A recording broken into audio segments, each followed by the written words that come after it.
Qué bien se siente vivir en un país completamente democrático, donde el mercado impulsa la libre y justa competencia. Cree que vive en un país decente con democracia y libre mercado. Amigo, mi empresa sabotea la competencia y explota brutalmente a mis trabajadores. Yo solo dejo que familiares míos se queden en cargos políticos. Soy dueño del 70% de las tierras de mi país.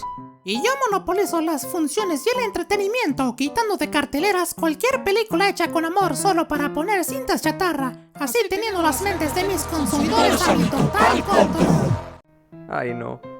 Ahora, ¿quién lo patea? Le daré el equivalente al Producto Interno Bruto de Chile y Perú el que lo haga. No, espera. Fatality.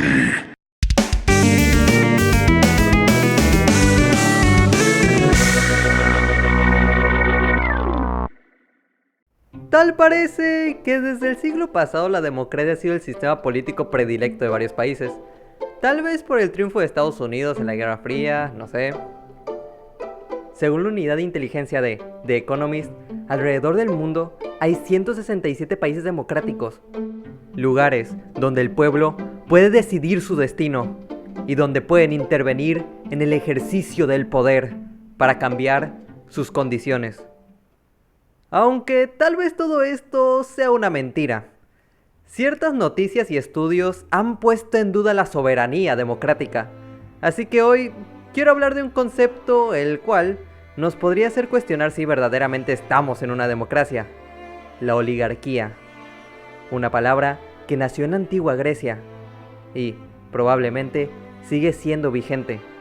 Así que empecemos por comprender qué significa esta palabra y cuáles son todas sus implicaciones.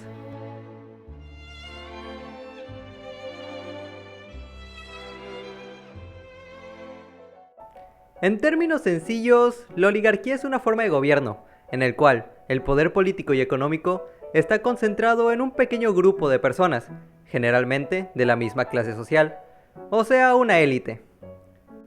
Según Platón, la oligarquía es la degeneración y corrupción de la aristocracia. Y te preguntarás, mi querido espectador, ¿qué es la aristocracia? Pues te lo respondo con una googleada de 5 minutos.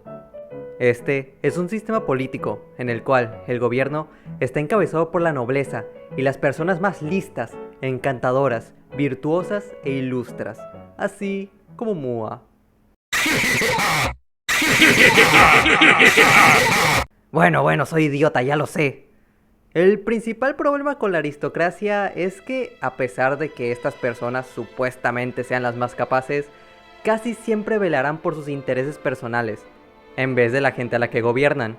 Además, el poder en estos casos se pasa por línea sanguínea, primos, hermanos, hijos, etc., en vez de pasarlo a la gente indicada. Eso de que los puestos de gobierno se los pasen entre familiares, me recuerda a un país. Nah, debe ser mi imaginación. Estas tácticas se siguen usando a día de hoy, ya que son uno de los tantos medios que usan los oligarcas para lograr sus objetivos, los cuales son monopolizar el poder político, cultural y principalmente económico, llegando a manipular el Estado y al mercado para beneficiarlos, aplastando los intereses de las personas. Pero para entender por completo el tema, hay que revisar una ley propuesta por Robert Mitchell, la ley de hierro de la oligarquía. Esta, según él, aplica para todo, partidos políticos, empresas y movimientos sociales.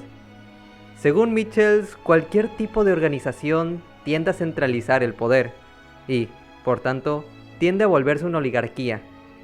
Esta teoría se basa en 3 principios. El primero es que cuando los grupos, principalmente partidos políticos, Mitchell lo analizaba más desde este ángulo, crecen, ocupan que ciertas partes se especialicen, burocratizando la estructura, para así actuar con eficiencia ante la inmensa complejidad que resulta el crecimiento del personal y del alcance. El segundo principio dice que, para que la estructura se mantenga, se debe jerarquizar, para que los líderes puedan tomar las decisiones complejas más rápido, dejando de lado la opinión de los de abajo, sacrificando la democracia interna para una supuesta mayor eficiencia. Y, el último principio, es que las masas exigen un líder fuerte, que tome todas las decisiones, para que ellos desechen su responsabilidad cívica. Como vimos, este modelo se parece mucho a las dictaduras y monarquías. Según Michels, no importa el fin o la ideología del movimiento, cuando gana cierto poder y tamaño, el fin del movimiento se vuelve la preservación del grupo, sin importar los medios. Algo que Václav Havel llamaría autocinesis, donde el fin último del sistema es preservar el sistema. Michels lo ejemplifica con los burgueses revolucionarios, que, cuando alcanzaron el poder, estos se volvieron conservadores. Y también el cómo los proletarios rusos rebeldes terminaron instaurando la dictadura soviética. Para Michels, no importa qué tan pura y progresista sea la causa del movimiento, cuando estos tocan el poder, se vuelven el status quo. Un poco cínico, sí, pero Michels no tuvo en cuenta ciertas agrupaciones, donde las bases ponen límites a sus líderes, como ciertos sindicatos, cooperativas o más específicamente, la compañía Mondragón. Como vemos, es bastante fácil que una oligarquía se haga pasar por democracia, y hay ciertas tácticas que se han usado desde la antigua Grecia para mantener su poder, cosa que me hace pensar que no hemos avanzado mucho como sociedad. Así que, si queremos tumbar estos regímenes, hay que saber cómo operan.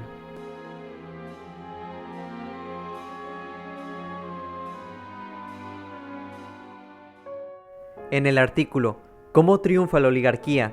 Lecciones de la antigua Grecia, el autor expone en base a dos libros, Classical Greek Oligarchy, de Matthew Simonton, y Oligarchy, de Jeffrey Winters, el cómo las oligarquías griegas intentaban mantener su poder, y algunas técnicas que parecen seguir siendo usadas. Además de la solidaridad que debían tener las élites solo consigo mismas, se refugiaban en la filantropía, haciéndose pasar por estatutos morales, por crear ciertas obras públicas o privadas. Me recuerda a una persona. También, con su poder e influencia, ponían a gente maleable o afiliada a sus intereses en cargos públicos. Todo esto era para ganar legitimidad ante el pueblo. Así que hay que ser más críticos con nuestros gobernantes y ver si ciertas obras que hacen supuestos filántropos no tienen otras intenciones. Una cosa que se me hizo curiosa es que, incluso en esa época, se manipulaba la información, dando mensajes selectivos al público, algo así como las fake news. Y, en los peores casos, Silenciaban a la gente que revelaba información sensible. las dos estrategias más efectivas e interesantes de los oligarcas son las siguientes. La primera era mantener dividida a la gente. Muchas veces echaban a las personas de las plazas públicas o los mantenían atentos a temas irrelevantes, para que así no puedan organizarse ni protestar, evitando que tumbaran el régimen. También, junto a eso, destruían símbolos democráticos, invalidando esa vía política y polarizando a la población entre aliados y enemigos. Y la principal estrategia es la creación, eliminación o manipulación de las leyes para beneficiarlos. Usando su poder económico, llegan a ejercer cierta presión política. Los oligarcas se centran en bajar impuestos y reducir regulaciones que protejan a sus empleados, también desviando recursos públicos a sus cuentas.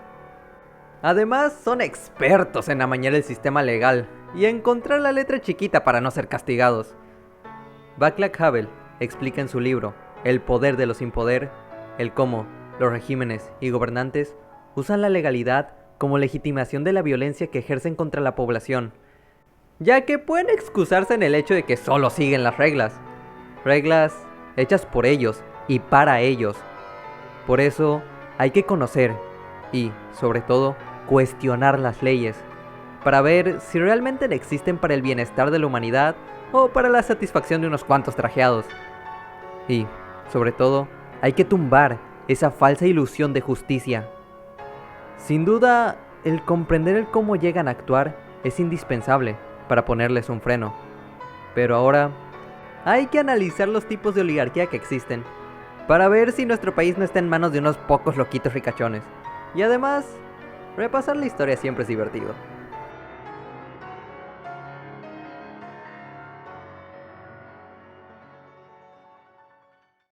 Este tipo de oligarquía, como su nombre lo indica, son gobernados por militares o incluso señores de la guerra, los cuales usan la violencia y la coerción para defender sus intereses, intentando mantener su poder. Yep, casi una dictadura. Un ejemplo histórico serían los 30 tiranos griegos, que aniquilaron al 5% de su población. Con el ejército espartano, obligaron a los ciudadanos a entregar sus ciudades y eliminaron cualquier tribunal que les pudiera hacer contrapeso. Otro ejemplo podría ser el gobierno de Porfirio Díaz en México, de 1876 a 1910, en donde la mano dura contra los críticos era lo normal. A pesar del progreso que trajo este régimen, los beneficios de los inventos y métodos de transporte se quedaron solo en una pequeña élite, mientras la mayoría de la población, bueno, te invito a que investigues la historia. A pesar de que Porfirio fue exiliado, los militares y altos mandos seguían teniendo el control del país. Oligarquía Terate.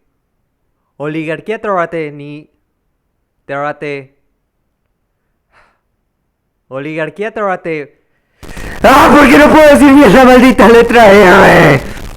Este tipo de oligarquía se identifica debido a que la mayor cantidad y calidad de suelos en el país están en manos de un pequeño grupo de familias. Debido al tipo de trabajo que se da en esos lugares, la explotación es lo común. Latinoamérica es un lugar próspero en tierras, pero la Oxfam tiene algo interesante que decir. Pretender saber quiénes son los dueños de los suelos en América Latina resulta una misión imposible. La opacidad en las transacciones, el uso de sociedades pantalla, la titulación a nombre de terceros, el secretismo y barreras burocráticas en las instituciones que administran los casos y registros públicos de las propiedades crean un escudo que oculta la verdadera identidad de los propietarios. La oligarquía civil se mantiene mediante la legalidad y, según Jeffrey Winters, autor del libro Oligarchy, Estados Unidos, la mayor democracia del mundo, es una oligarquía civil. Esta declaración es bastante fuerte, pero hay un estudio que podría respaldar esto. Martin Gillens, de la Universidad de Princeton, y Benjamin Page, de la Universidad Northwestern, realizaron una investigación analizando las políticas y leyes del país de la libertad propuestas entre 1981 y 2002, concluyendo lo siguiente con los datos empíricos recabados. Un análisis multivariado indica que las élites económicas y grupos organizados que representan intereses económicos tienen un impacto sustancial independiente en las políticas del gobierno de Estados Unidos, mientras los ciudadanos comunes y grupos de presión que representan a las masas tienen poca o nula influencia. Y tienen algo más para respaldarlos. Un ejemplo son las respuestas de los gobiernos de los presidentes George Bush y Barack Obama frente a la Gran Recesión. Las instituciones financieras pudieron, en gran medida, evadir responsabilidades. La regulación financiera fue débil, mientras que la clase media y los pobres no han podido recuperar terreno, a pesar que las corporaciones lo han hecho notoriamente.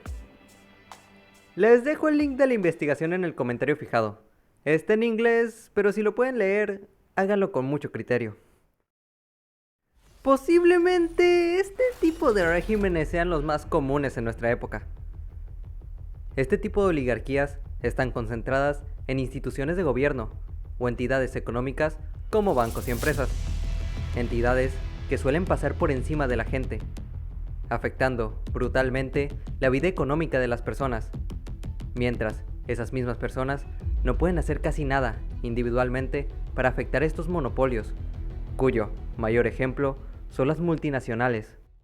Ajá, sí, muy triste y todo, pero ¿en qué nos afectaría vivir en una oligarquía? Muy buena pregunta. Creo que solo repasar las consecuencias de vivir en este tipo de sistemas.